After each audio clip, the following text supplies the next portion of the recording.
Hello, students. I am University Professor of History, Dr. A.P. Sinha.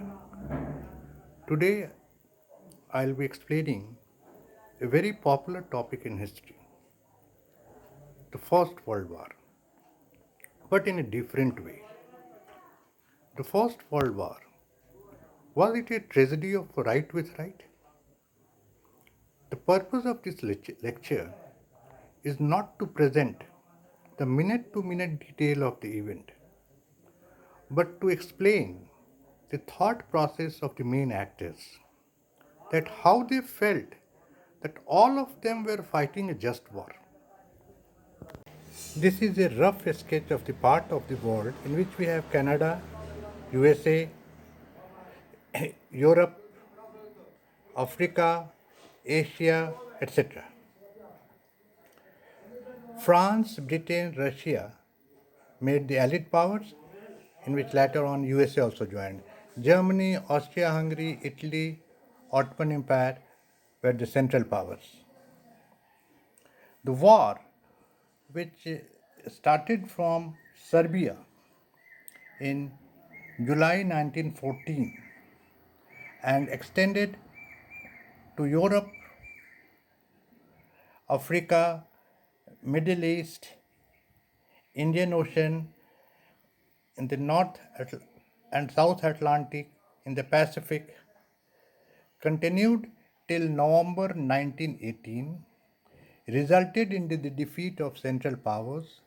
5 treaties were concluded in and around Paris in 1919: Versailles with Germany, Saint Germain with Austria, Trianon with Hungary, Neuilly with Bulgaria, and Sevres with Turkey.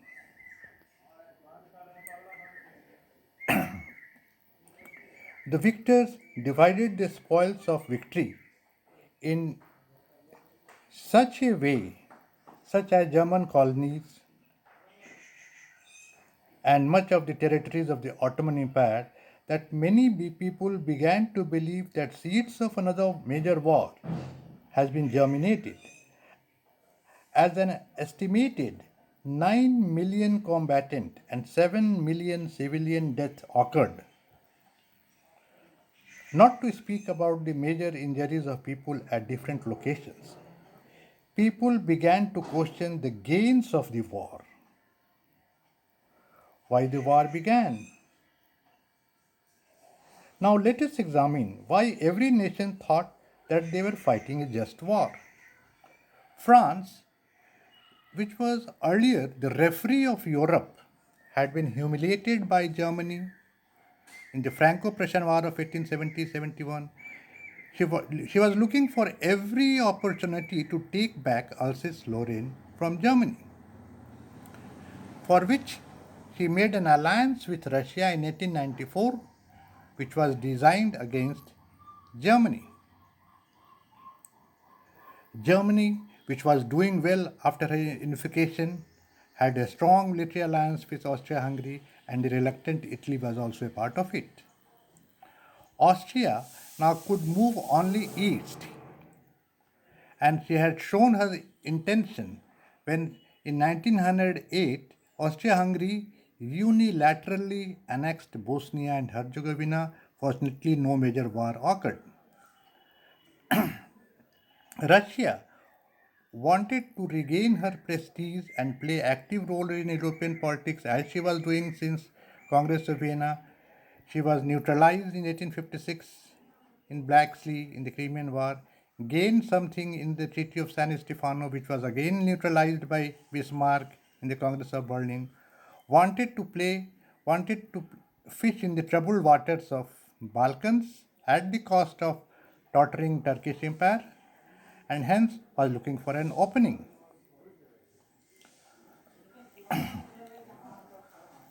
Britain,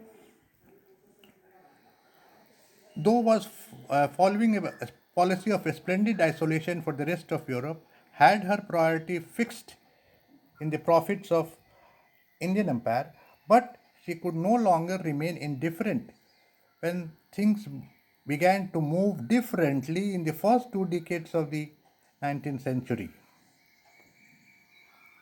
Italy was the reluctant member of the Central Powers because she always felt that Germany neglected her interest, whether it was in Africa or elsewhere.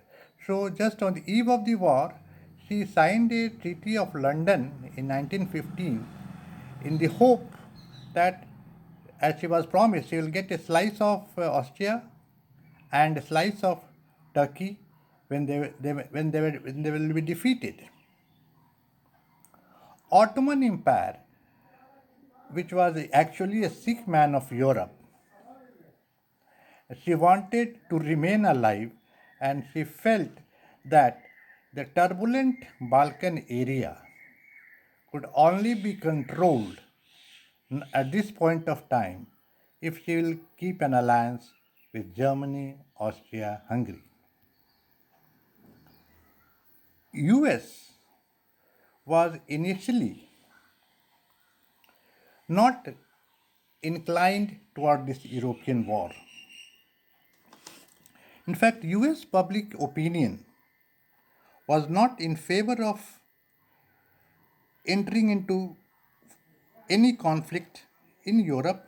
While the country was at peace, the American banks made huge loans to Britain and France. Britain and France, which were used to buy munitions, raw materials, and food from across the Atlantic. In 1917, with Russia experiencing political upheaval and with Britain and partly occupied France low on credit, Germany appeared to have upper hand in Europe.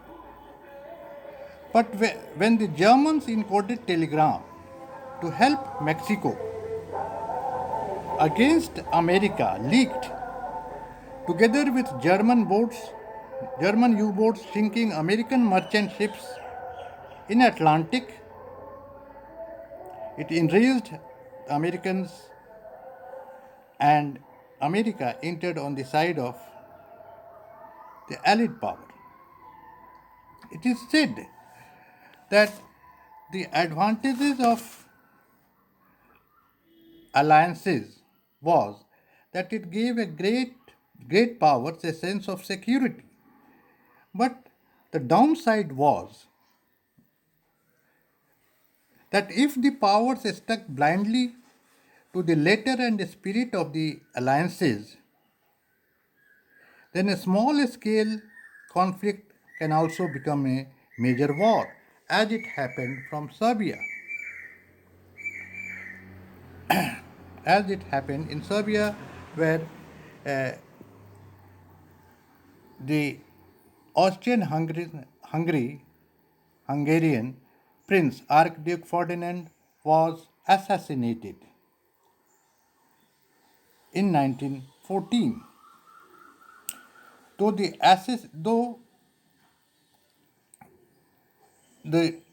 though it is doubtful to find the identity of the assassin, Austria-Hungary declared war on Serbia on 31st July 1914. At this point, the alliance came to play. Russia came to the aid of her fellow Slavs in the Balkans. In the Balkans, Germany decided to help Austria-Hungary and declared war on Russia on 1st August and France on 3rd August.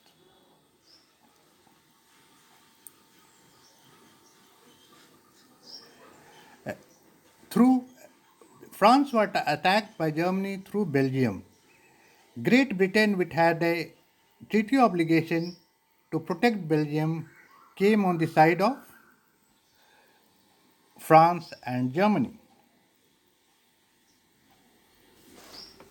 So, what we are seeing, So, how much blame should be assigned on whom? What we are seeing that besides the ego satisfaction of the participants in the war, or because of the web of secret alliances and the misconceived notion of sense of security or superiority, what was other reason for the justification of the war? In fact, all the nations found some justification for their own participation in this global war. Was it a tragedy of right with right? And when we see the consequences, most of the soldiers were believed or were made to believe that they will get a jumping promotions out of this First World War actually achieved nothing, and they rightly felt कि the, that the blame was whom should be blamed, who should be blamed. They felt that the old men in their respective country were the main culprits for this war. Thank you.